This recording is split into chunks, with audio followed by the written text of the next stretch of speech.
I'm back, and today I have a Game Boy Advance SP where the sound doesn't work. Let's turn that all the way up. Loads games fine, but we are not getting any volume. Do you guys ever wish there were other things that the sound was broken on? Let's get inside this thing and see if we can figure out what's going on.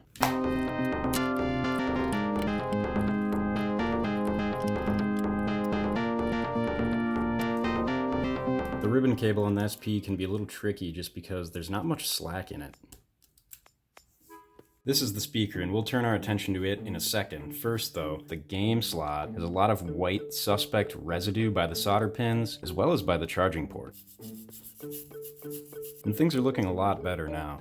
I do notice something weird happening with the volume slider. But first, I'm going to start as simple as I can get by taking these speaker pins and just bending them up a little bit so that they pressurize harder against their contacts on the board. This is what they look like now. Push the battery against those pins, get the green light so it's on, and I don't hear anything. So we still do not have volume. Let's focus in on the volume slider. Some of these solder joints don't really look complete. Looks like we have one that may be lifted off the pad, or perhaps the pad is pulled up. I'm going to reflow all the solder joints on this switch and see if that does anything.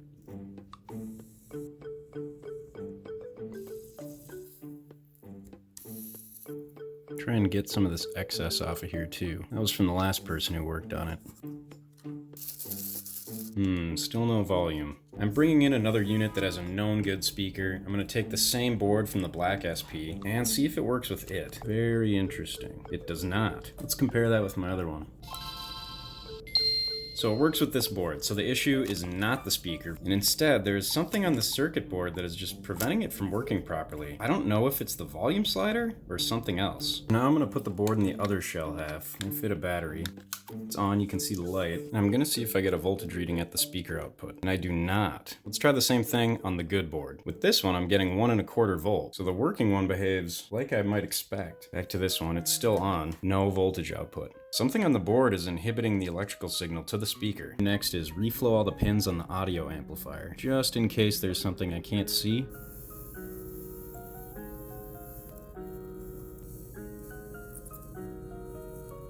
Looks good, but I mean it looked good before too, so let's try it. Still nothing. I was probing around a bit more and noticed this pin labeled AGND, which I believe is the audio ground. The trace for it runs up to this via, right by the left text. When you flip it over, that leads to the positive side of what I think is a capacitor. I probed that pin and the audio ground, and I did not get a continuity signal. So what I thought I'd try is just bridging that gap with this wire. Let's see if we get any different result doing that. Did you hear that? We had a very faint audio signal, but the volume slider does not work to adjust it. It's just very faint. When I check the speaker pads now, it looks like I get about 1.17 volts. It's behaving more similarly to the good board, however, we have the issue where I can't adjust the volume and it's extremely quiet. It's possible there's some other bad connection. It looks like there might be some connections under the switch that I can't see. And generally, because this had a poor solder job to start with, and even now kind of, I might remove this switch all the way, clean it up, and see if there's anything I can see underneath it. The reason I can't do any more electrical checks on the good board for comparison is because it's a -30. And the one over here is a -10. They use different audio amplifiers and the trace paths are just different. And I can't find any schematic online, so I'm kind of just shooting in the dark here. Anywho, let's get a closer look at and under this switch.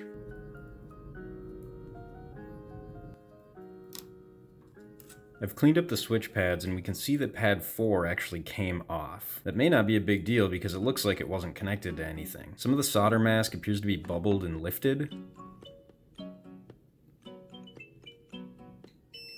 3 looks good, 1 looks good, and 2 looks good. Let's check the switch itself. Unfortunately, I melted the plastic on the game slot with my iron. Not too big of a deal though, it's on the back side, no one will ever see that. Right now I have the battery wedged in with this little orange pick, the system is on, and I want to just check the voltages at the switch. I have it reattached loosely, so the volume's in the max position right now. Let's check pins 1 to 2. 0 volts. Let's check 2 to 3. 3.5 volts. Let's switch to the low setting. Check 1 to 2 again. About 3.8 volts. 2 to 3. 0 volts. So the volume slider potentiometer is working normally. Pins 1 and 2 and 3 switch from high to low voltages at one extreme or the other. That's what we'd expect to see, and that matches what's on my good unit. So the volume slider is not our problem. There's just some connection on the board or a bad component that I just can't see or can't identify. I've been banging my head on this thing for several hours off camera. At this point, I've removed and reattached the volume slider so many times that I've damaged more pads. You can see 3 and 2 are now also missing. We'll be able to make those connections later with finer wire, but right now I have the volume slider external of the board, as you can see. 4 is not attached because, as I mentioned earlier, it doesn't do anything. And pins 5 and 6 are just for grounding. You might notice I have more wires now. Since I found a bad connection to the plus side of this capacitor earlier, I decided to start poking around and looking for more trace damage that may have been caused due to corrosion. We did see a lot of bubbling of the solder mask on this edge of the board on both sides, and there's 2 new areas that I've patched up. I'll quickly explain each one. I focused on the plus side of this capacitor again and looked for various places where it should have been connected. You can see a via down here and right there that goes to the back of the board. You can visually follow a lot of these traces, and I saw that one of those vias on the capacitor went up to this grouping of 4 right here. Flipping it over, that pair of 4 vias leads to this pair of 4. Flipping it over again, that pair of 4 ultimately leads to these chips, namely EM4. I checked with my multimeter and did not get a continuity signal between that and the plus side of the capacitor, which, if you may recall, should be connected to A ground. Since I didn't get that signal, I bridged the connection right here at this pad, which leads to EM4,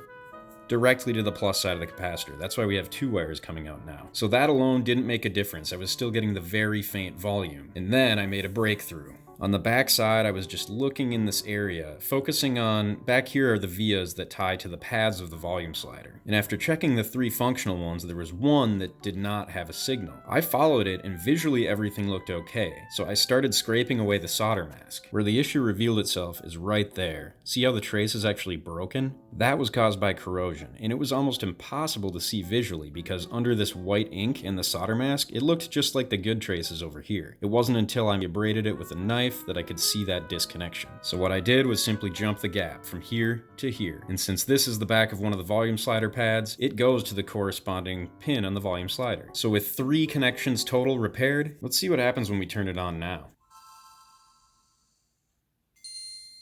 Music to my ears. We now have sound and full volume control.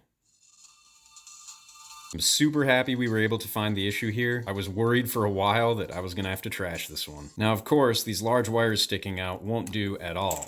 So the next step here is to take all the prototyping wires off and use some finer wire that we can actually close the shell with in a comfortable space. The biggest challenge is going to be mounting the volume slider back on in a robust way. Since I can't use the pads, I'll have to use vias like I'm doing here. I'll probably find different connections on the other side just so I don't have solder joints under the switch body itself. I need to go buy some Kapton tape and fine wire, and then I'll get started on the final electrical work. I've removed the temporary wires, the Kapton tape arrived, and I covered up the areas where I had to scrape away solder mask earlier. Traces are partially exposed in these regions, so I covered them up to avoid any electrical shorts later. Before I removed the wires, I drew myself this schematic so that I'd know how things go back together. Everything in red is a connection that we need to reestablish because of corrosion on the board. I've identified more appropriate connection points this time than what I was using before, so it may look a little different. The plus side of the capacitor C77 needs to go to A ground as well as to the chip EM6. I called the chip EM4 earlier, that was a mistake. All 3 functional pins on the switch need a new connection. Pad 2 has a connection on the back which needs to go to a via which is adjacent to VR21. So we have 6 connections we need to make with the fine wire. And as a reminder, this is a -10 board. This is really only useful for me because if you have this problem, it could be any number of traces that are damaged. Anyway, I'll start off by getting the switch back on, and we only have 3 pads available to do that. The switch seems good. Luckily, we have our big pads 5 and 6, which are for grounding and strain relief mainly. So even with the other 3 disconnected, this should be robust enough where we don't have to worry about it like peeling off or something. Don't remember if I mentioned it, but I also cleaned up that area where I melted the game slot a little bit with the soldering iron. It looks a lot better now. And again, you won't see it anyway when the shell's on. I'm going to be using 34 gauge magnet wire that I found on Amazon. I'll use a tiny piece of tape near each solder joint to strain relieve it. For a lot of these, I'm going to have to flip the board over. There is an enamel coating on this wire that burns away when you heat up the tip with solder, so it's fine if it touches this stuff.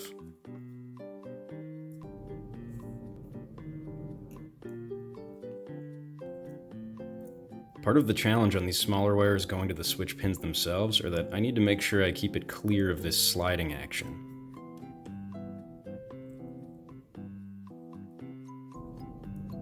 Well, it doesn't look pretty, but we've reestablished all the connections that were broken before. Let's give it another quick test before we put it all back together.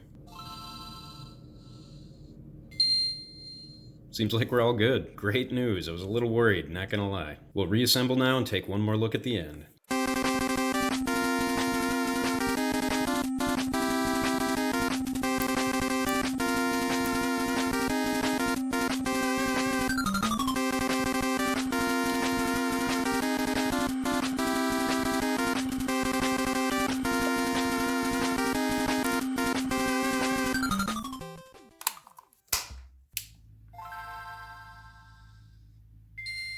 Good as brand new.